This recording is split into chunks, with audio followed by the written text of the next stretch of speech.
Welcome back to the Jonestead. I'm Mary. Today's Friday, October 24th, 2025. And last I checked, the government is still shut down. And yesterday, the governor of Virginia declared a state of emergency and stated specifically, Governor Glenn Youngkin declares state of emergency to protect hungry Virginians from Democrats blocking federal funding for the most needy.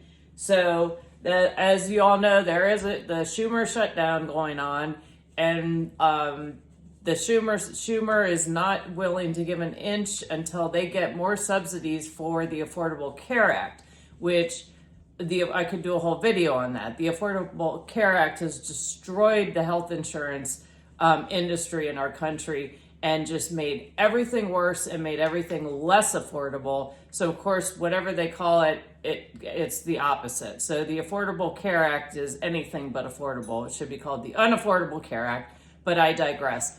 Anyway, as a result of that, of certain of the Republicans not wanting to fork over more money and increase socialized medicine, we are at a stalemate.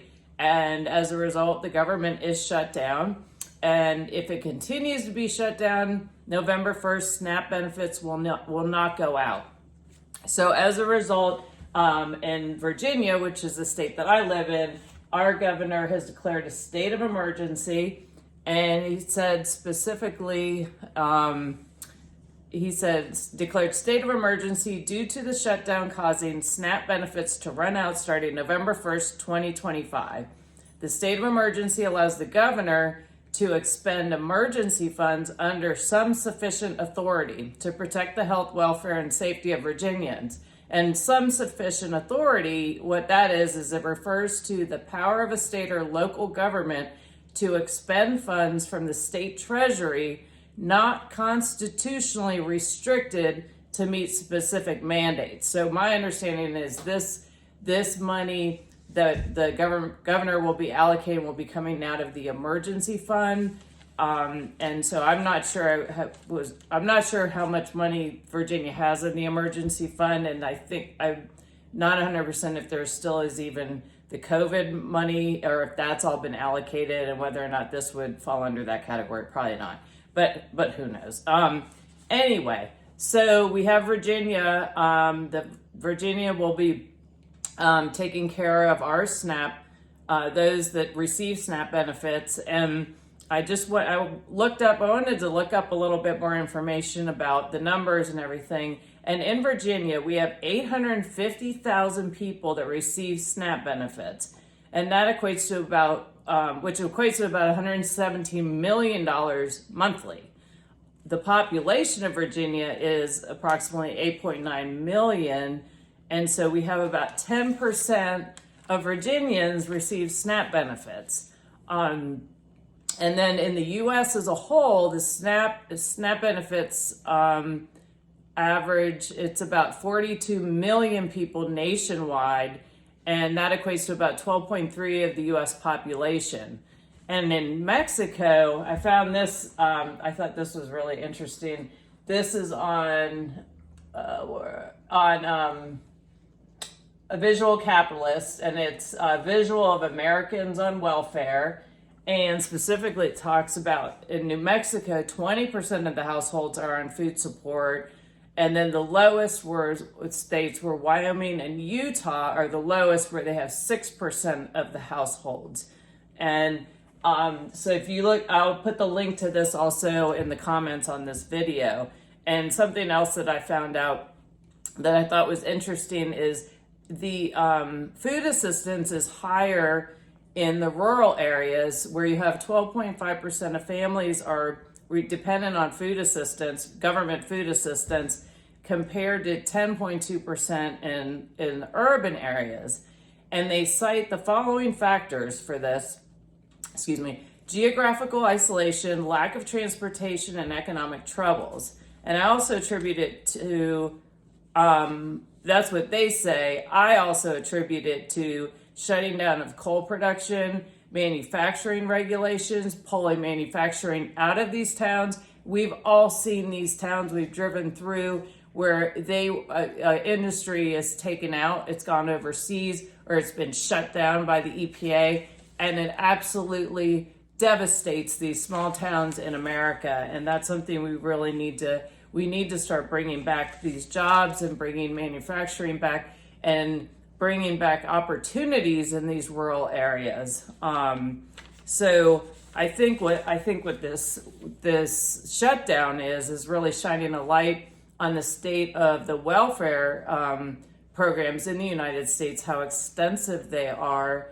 And I know that this administration has been making steps to make the requirements to receive these benefits, because it's all of us, the taxpayers, are paying for these, to make sure that people receiving these, and I know there are people that do need this help, and I understand that, but there are also people that seemingly are on social media with a phone, taking the time to make videos talking about how they're going to rob and steal from everyone else if they don't get their check on November 1st with their SNAP benefits. And I find that to be despicable, because what has happened with the welfare program is it's bred generations on welfare where it's supposed to be temporary.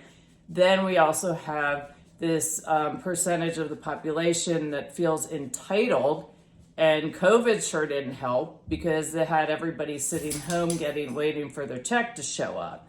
And that's where I think it's really important as a country that we really reject these socialist ideas, because ultimately, and I'm not trying to be political here, but this is the reality of it. Socialist-minded individuals that want to be representing citizens in this government, their ultimate goal is to have everyone dependent on the government. And that if you didn't notice that during COVID, the people in power, they enjoy that power. And if they are given an opportunity, they will yield it and have everyone at their mercy. And so if you have a majority of our representation are pushing socialist ideals, what they want is a universal basic income, whether or not you sweep floors or you're a doctor. Everybody gets paid the same. And we have government grocery stores where you can only get your food from the government. And that's the direction that they want to go. And unfortunately, we have a percentage of our population, some actually absolutely need the extra help, but you have some that they just don't even relate, they don't equate work with income. And that is a mindset that needs to change, and have change in communities. And I posted recently, I think it was on Facebook, saying that in my opinion, the goal of anyone running for elected office should be to reduce their locality's dependence on federal funding, and any citizen in those localities, their goal should be reduce their dependence on anything the government does, because the fewer people dependent on government programs, the less powerful the government becomes. And then maybe we'll start listening more to the citizens. Maybe I have rose-colored glasses on. I don't know. I am the eternal optimist, which is why I'm taking the time to make these reports, so that more and more people are waking up and really thinking about what's going on and making sure that they're prepared as well. And so with this is really, I've learned a lot, but really about what's going on with the spending and with welfare and some of the mindset. But we really need to, as a country, we really need to reject that victimhood and promote more self-reliance, and also just being more prepared and growing your own food, not so dependent on what's on the grocery shelves at the time. And even if you are on some sort of assistance, looking at ways to maybe protect yourself, because there are no guarantees. I mean, we could have the grid go down tomorrow. So are you prepared for that? And I think that these are opportunities to really take a look at for ourselves, what can we do to be better prepared, to keep our pantries stocked, to maybe we have an opportunity to then donate more to the local food bank, or the church that has a food bank, so that the communities can help people that are truly in need.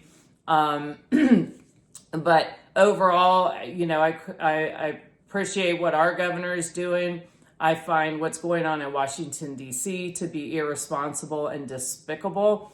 And I also I hope that we see our country moving more in a direction of being self-sufficient and sovereign individuals, as opposed to totally dependent on what the government says. And even when you think about these SNAP programs, government tells you what you can buy with this money, which is fine with me. Now they're improving the quality of what people are buying, whereas the SNAP program had, unfortunately, the diets most of these people are on are horrific, where it's soda and frozen pizzas and chips and toaster pastries and so on and so forth. And I'm not judging. I'm just saying, when they were allowing them to use their government money to buy junk like that, that makes an even weaker population. And don't think it's not by design. So anyway, we'll see what happens with this whole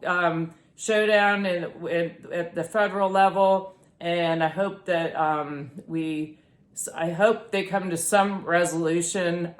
Honestly, my preference would be that we actually have a balanced budget. But then again, I guess I can keep wishing that, but I do think it's extraordinarily irresponsible that we don't have a balanced budget. They just continue raising the debt ceiling and doing continuing resolutions. And